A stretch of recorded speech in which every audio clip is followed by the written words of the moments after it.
Halo, ketemu lagi sama Pingpong Plus. Sekarang saya mau coba satu karet dari reaktor. Reaktor ini beberapa teman yang suka nonton, banyak yang komen karet reaktor Skylin. Sekarang saya punya reaktor Skylin Pro. Ini bacanya Skylin atau Skylin. Tapi kalau Skylin pakai S lah, ini mungkin Skylin gitulah. Pro, tapi ini yang Pro. Jadi saya nggak tahu Skylin yang biasa kayak gimana, cuma ini yang Pro. Kalau saya pegang dari sini sih, ini karetnya soft. Ini nih bentuknya. Reaktor Skylin Pro, lalu ini apa? Ini Max. Saya nggak ngerti ini Skylin Pro Max atau Max tuh tebelnya. Ntar kita lihat depannya dulu. Ini ada logo TTF dan logo CTTA, berarti ini udah ITTF dan CTTA approve. Jadi harusnya udah punya nomor registrasinya ITTF. Di sini di belakangnya juga nggak ada keterangan tebel dan tuh qualified kan, cek tebel dan apa hardnessnya, ketebalan dan kekerasannya. Tapi siapa tahu di sponsnya ada. Nah ini karetnya mirip-mirip kayak itu ya, kayak kemarin apa Froster. Nah, cuma ini ini nggak nempel sih, gimana bawahnya, berarti ini nggak ya, berarti memang bukan karet teki yang seteki karet teki yang lain. Tuh lihat udah melengkung gini nih, masih baru. Nah biasanya ada apa disebutnya ya, tensornya antara mekanikal atau chemical, tapi kayaknya kalau melengkung kayak gini biasanya mekanikal. Jadi yang dipaksa ditarik tuh ada salah satunya antara sponsnya atau top seatnya. Jadi kalau udah lama biasanya ada salah satu yang balik ke bentuk semulanya, jadi pasti ada yang ketarik jadi melengkung. Nah gitu, makanya kalau namanya tensor mekanikal atau chemical. Nah tapi biasanya mekanikal sih yang cepat balik, soalnya mekanikal dipaksa dipaksa ditarik. Nah gitu. Nah ini makanya melengkung. Untuk top seatnya apa nih gambarnya dari depan aja lah. Nih ada reaktor made in China Skylin. Nah ini nomor registrasi TTF nya udah ada. Untuk top seatnya ini sih, coba kita tempelin lagi, nggak nempel, bukan karet teki. Terus kok kayak gini ya, kayak kelihatan ya, top seatnya ini agak glossy, transparan gitu, jadi bukan karet yang pekat gitu warnanya nggak pekat, dan udah pasti bukan teki, soalnya nggak nempel lagi. Untuk kaki-kakinya lumayan besar. Nah kaki-kakinya lumayan besar, tapi si top seatnya lembaran paling atasnya itu agak tipis, jadi nggak terlalu tebal, tapi kaki-kakinya yang besar. Kelihatan tuh kaki-kaki bintiknya, kelihatan kan. Nah lalu untuk sponsnya ini sih spons bener-bener ya soft sih. Sebetulnya sih top seatnya juga nggak terlalu soft banget, jadi memang masih ada apa ya disebutnya, kenyal. Kalau top seatnya kenyal, cuma kalau sponsnya ini masuk ke medium sih ini. Nggak ada keterangannya, soalnya bingung, saya nggak bisa baca ini, nggak tahu ini keterangan, mungkin keterangan top seatnya ke hardnessnya atau apa gitu. Keterangan top seat, keterangan hardnessnya, tapi kan bahasa Cina, saya nggak bisa, cuma bisa baca pro-nya doang. Jadi di sini ada tulisan Cina sama pro ini pokoknya. Jadi ini Skylin Pro. Untuk sponsnya ini poros spons atau port spons atau spons yang berpori, kelihatan porinya gede-gede banget. Jadi ini karet harusnya sih masuknya ke soft, cuma karena ini biasanya kalau warna biru kayak gini tapi soft itu agak agak rancu kalau buat saya. Jadi biasanya yang biru gini tuh hard kan, tapi ini porinya banyak banget, jadi medium soft lah ini masuknya kalau menurut saya, tapi belum dicoba. Tidak, karet spons medium soft ini sponsnya top sheetnya kenyal, ini top sheetnya kenyal, nggak tacky dan nggak tahu gimana rasanya soalnya belum saya coba. Jadi biar nggak penasaran, langsung aja lah saya cobain, langsung aja saya coba ke meja. Gimana performanya, gimana reviewnya hasilnya, seperti biasa ada di akhir video, jadi tonton terus videonya sampai habis, jangan kemana-mana.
Gini Mas.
Sembilan tujuh.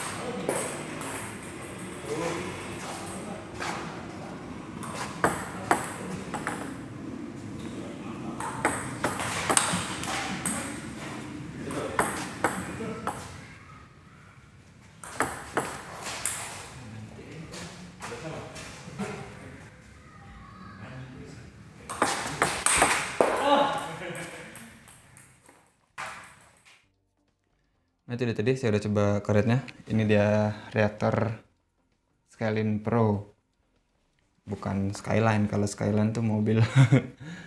Reaktor Skyline Pro ini karet made in China. Tapi nggak teki. Jadi karet Cina yang non teki. Ini mirip-mirip sama apa ya, kemarin Presto 729 Presto, cuma masih harganya masih di bawahnya dan lebih kontrol, berarti lebih pelan daripada Presto. Kalau Presto lebih kayak karet Eropa sih kalau menurut saya. Ini lebih ke Jepang, agak hard dikit. Reaktor Skyline Pro ini karetnya nggak teki, jadi ya udah pasti jalan bulannya lebih normal daripada karet teki.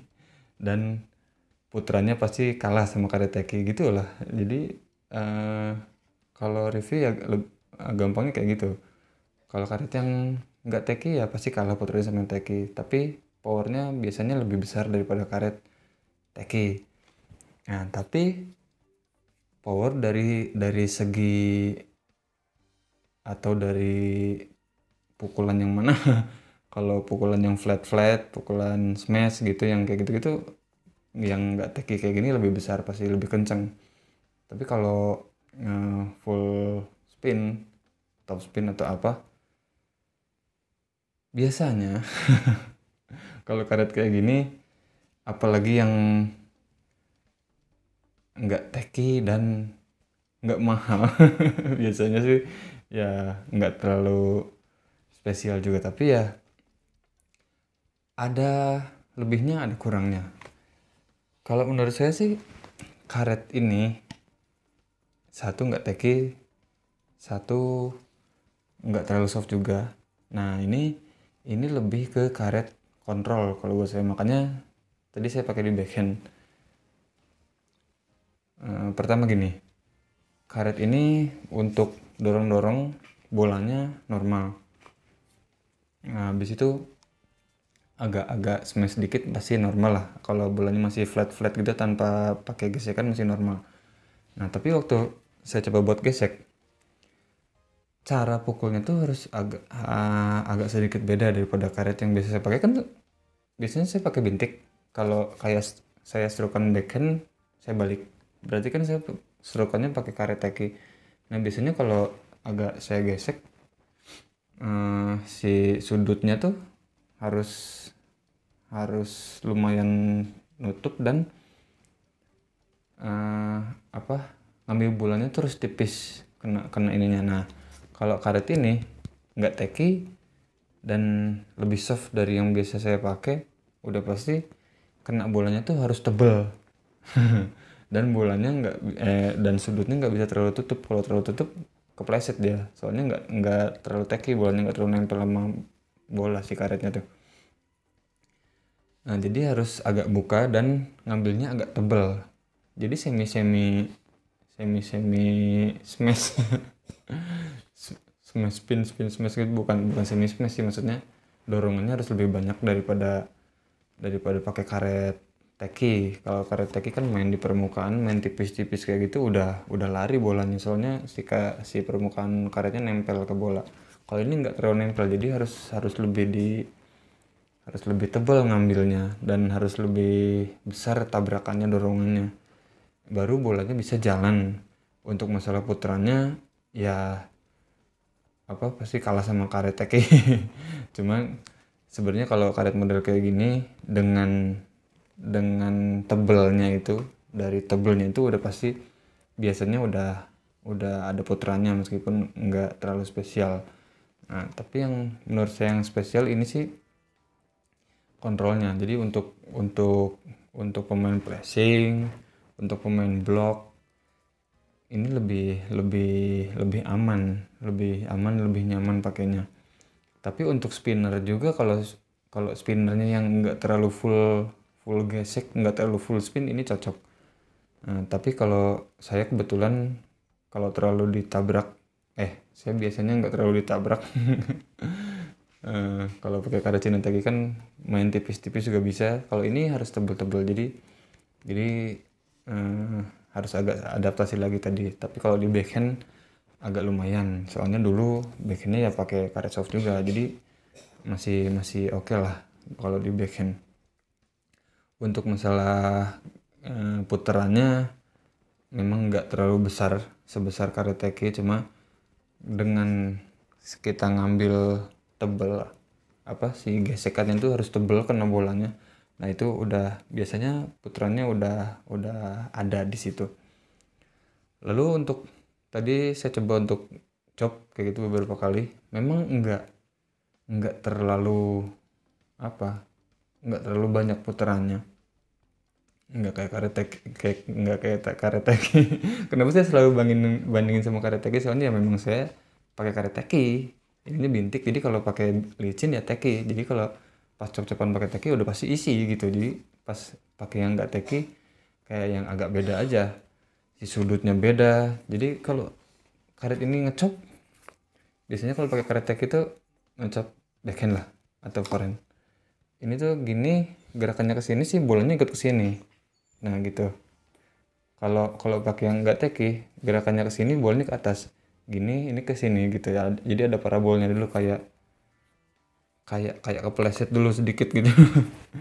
Makanya bolanya nggak terlalu isi. Jadi tapi lebih gampang cara pakainya daripada karet teki udah pasti. Jadi nggak terlalu harus sudutnya yang harus kayak gimana. Nah cuma konsekuensinya bolanya nggak terlalu isi gitu aja sih. Tapi cara pakainya lebih gampang udah pasti. Powernya lebih besar kalau nggak pakai gesekan. Kalau pakai gesekan itu tadi harus tebal ngambilnya. Nah jadi kesimpulannya ya menurut saya karet ini karet buat kontrol, bagus, kontrolnya enak, nyaman pakainya. Kalau buat kontrol blok-blokan, plasing-plasingan gitu enak. Tapi kalau buat full attack, full gesek gitu ya sebenarnya kalau menurut saya pribadi sih ini agak di bawah karet teki. Ya soalnya saya pengguna karet teki.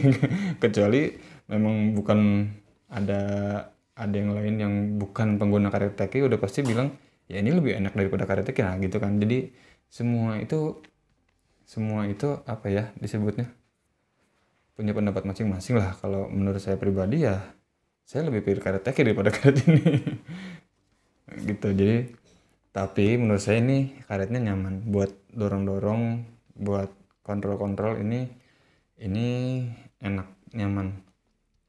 Kontrolnya besar, powernya sebetulnya lebih besar daripada karet teki. Tapi kalah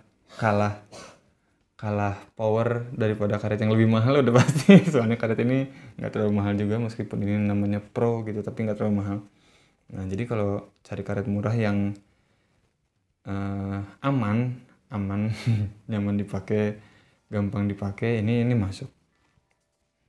Jadi segitu aja review buat reaktor Skylink Pro. Terima kasih buat yang udah nonton. Jangan lupa like, comment, share, dan subscribe. Kita ketemu lagi di video selanjutnya.